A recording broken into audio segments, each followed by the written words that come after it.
Bismillahirrahmanirrahim. Assalamualaikum warahmatullahi wabarakatuh. Pertama-tama dan paling utama, puji syukur kita panjatkan atas kehadirat Allah Subhanahu wa Ta'ala yang telah memberikan kesehatan dan kesempatan kepada kita semua, terkhusus kepada saya Ahmad Ghazali selaku pembuka dari video ini, masih bisa menyelesaikan tugas yang diberikan oleh Bapak Iqbal Eshum M.Hum selaku dosen pengampu mata kuliah Sejarah Kebudayaan Islam. Salawat serta salam senantiasa kita kirimkan kepada junjungan Nabi besar kita, yakni Nabiullah Muhammad SAW, dan pada para keluarganya dan para sahabatnya. Langsung saja, kami beranggotakan Ahmad Ghazali, Samratan dan Putri akan membacakan hasil rangkuman kami. Saya akan membacakan rangkuman materi 1 dan 2, kemudian dilanjutkan oleh Saudari Samratan materi 3 dan 4, dan terakhir oleh Saudari Putri materi 5 dan 6. Saya akan membahas mengenai pengertian sejarah, peradaban, dan kebudayaan Islam untuk materi pertama dan bangsa Arab pra-Islam untuk materi yang kedua. Pengertian sejarah.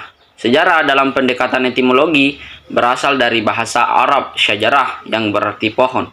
Dalam definisi yang lain mengatakan, sejarah ialah ilmu yang berusaha melukiskan tentang peristiwa masa lampau umat manusia yang disusun secara kronologis untuk menjadi pelajaran bagi manusia. Definisi peradaban. Peradaban dalam bahasa Arab berarti al-hadarah yang kemudian diterjemahkan ke dalam bahasa Indonesia sebagai peradaban. Kebudayaan Islam. Kebudayaan merupakan perwujudan segala aktivitas manusia sebagai upaya memenuhi kebutuhan hidupnya.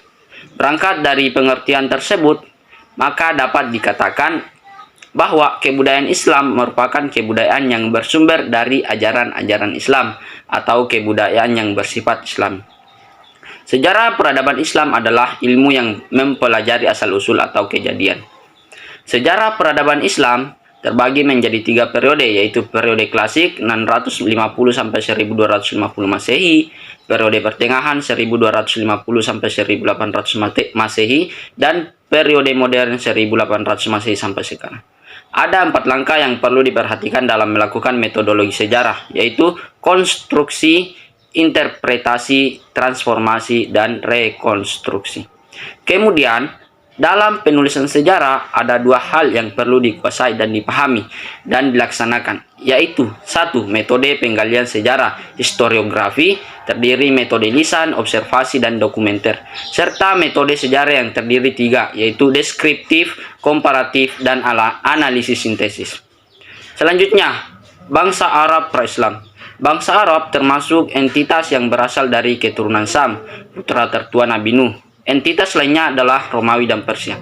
Mereka berdomisili di sekitar wilayah barat dan barat daya benua Asia, Al-Janub Al-Gharbi min Asia, atau yang biasa dikenal dengan Semenanjung Arabia, yang sebagian besar terdiri dari gurun pasir dan estepa, padang rumput luas di gurun pasir.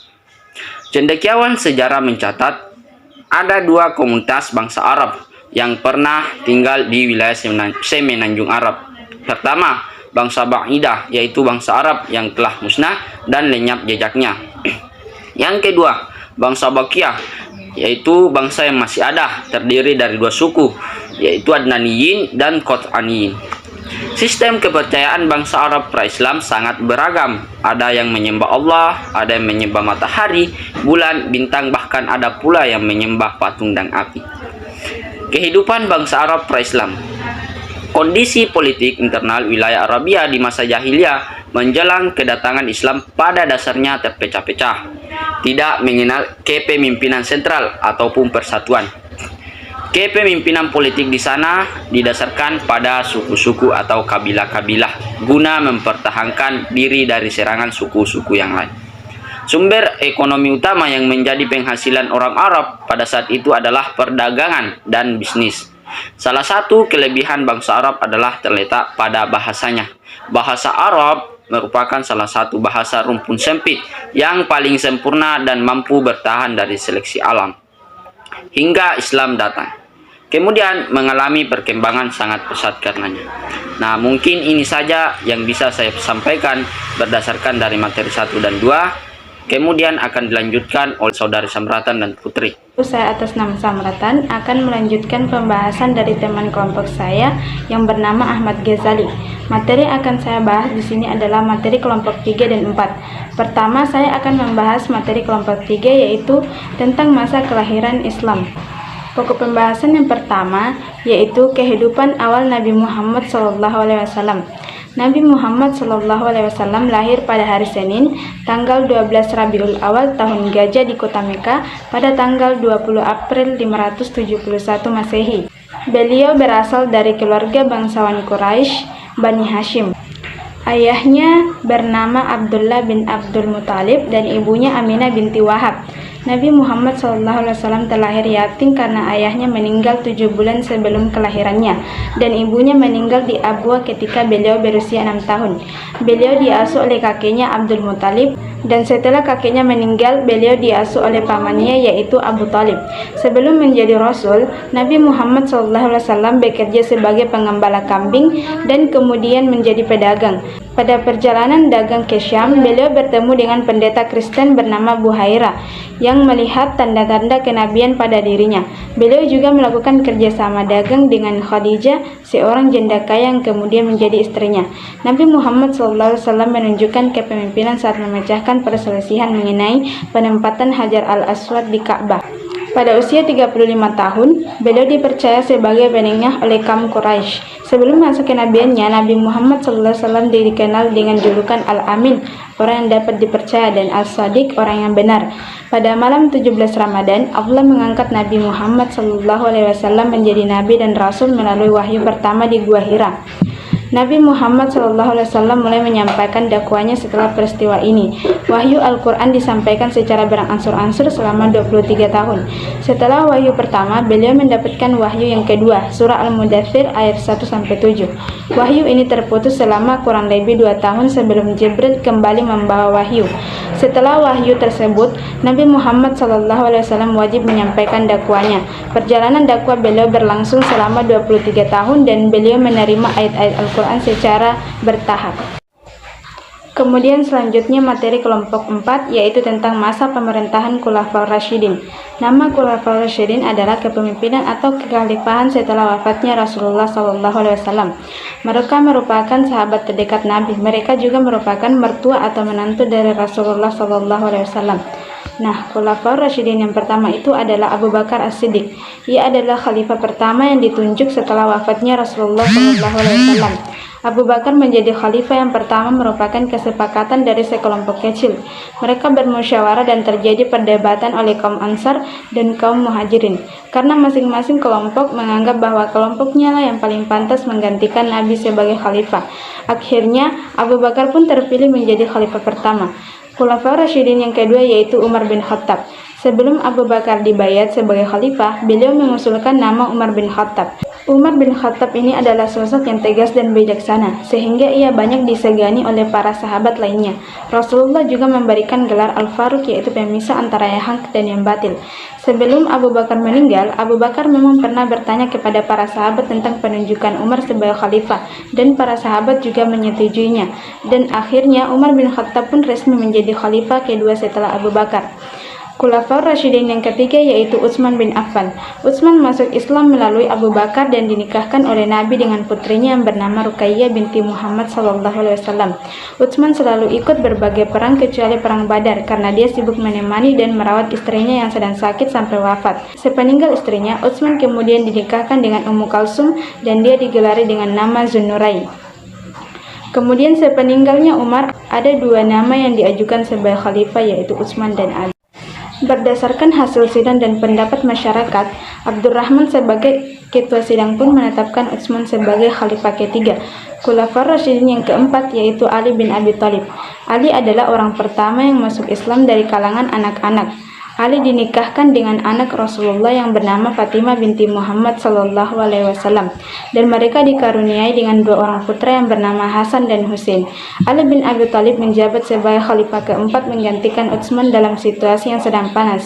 Situasi tersebut bahkan mengambil Utsman sebagai korban. Nah, sebenarnya Ali saat itu tidak mau menerima jabatan sebagai khalifah karena situasi yang tidak stabil. Desakan yang kuat dari umat membuat Ali akhirnya menerima jabatan sebagai khalifah. Di masa pemerintahannya, Ali harus menghadapi kelompok yang menuntut pengutusan terhadap peristiwa yang membuat Utsman terbunuh. Mungkin itu saja penjelasan materi dari saya. Materi selanjutnya akan dilanjutkan oleh teman saya, yaitu Saudari Putri. Baiklah, saya atas nama Putri akan melanjutkan pembahasan dari teman kelompok saya yang bernama Samratan. Materi yang akan saya bahas di sini adalah materi dari kelompok 5 dan kelompok 6, yaitu dinasti Umayyah dan dinasti Abbasiyah. Adapun sejarah berdirinya dinasti Umayyah, setelah Ali bin Abi Thalib terbunuh, jabatan khalifah digantikan oleh putranya Hasan bin Ali. Pada masa kepemimpinannya, tidak ingin memperpanjang perselisihan dan pertumpahan darah. Akhirnya, Hasan melakukan kesepakatan damai dan menyerahkan jabatan khalifah kepada Muawiyah. Muawiyah menjadi khalifah setelah itu, memindahkan ibu kota Madinah ke Damaskus.